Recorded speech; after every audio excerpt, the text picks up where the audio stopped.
Dane DeHaan is a rising star in Hollywood, best known for his portrayal of a troubled teenager in the HBO series In Treatment. He now appears in the new movie Lawless, which is based on a true story. It features an all-star cast, including Shia LaBeouf, Gary Oldman, Tom Hardy, Jessica Chastain.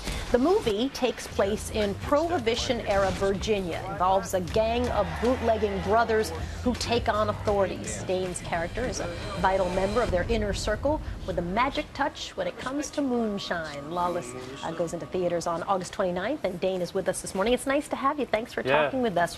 Tell me a little bit about this movie. Bootleggers, crime, guns, a little bit violent, but it also looks really, really good. You say it's about family, ultimately. Well, yeah, I think it is about family. I mean, the movie is a bloodbath, you know, but it's a bloodbath because it's about three brothers and their heritage and providing for their family with their heritage. And, you know, the law comes to town, tries to squash their operation, and as a family they fight back and stick up for what they believe in. You play Cricket, who's one of the brothers. Tell me a little bit about the character. Yeah, well, Cricket, he's actually the best friend of the youngest brother, but he's in a way like the fourth brother. He lives in the garage at the guy's place, and he's like a mechanical genius. He soups up the cars.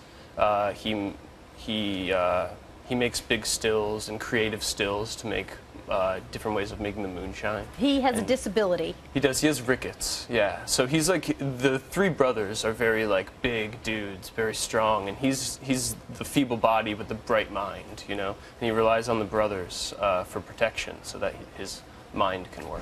You know, it's interesting when it's a fairly violent movie, which I usually am not a big fan of violent movies, but I was watching parts of this and thought, like, this looks really, really good. Harvey Weinstein was asked about violence in movies, and he said this: I've been involved with violent movies, and then I've said at a certain point, I can't take it anymore, please cut it. You know, you've got to respect the filmmakers. It's a really tough issue.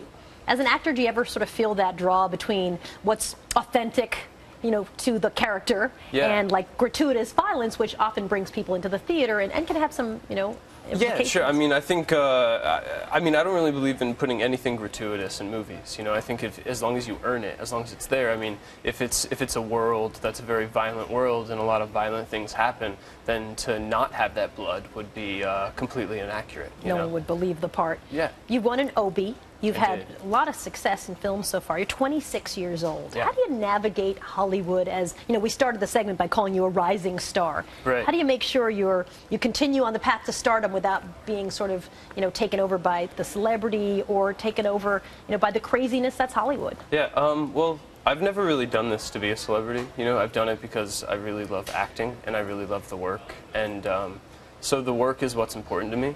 And I've been really lucky to work at a really high level in the business where a lot of the best people work, and those are the people I want to work with. So it does come with a certain amount of loss of privacy and celebrity, but that's just, I guess, a perk of the job. It's not why I do it. Dane DeHaan, it's nice to have you. Congratulations on the new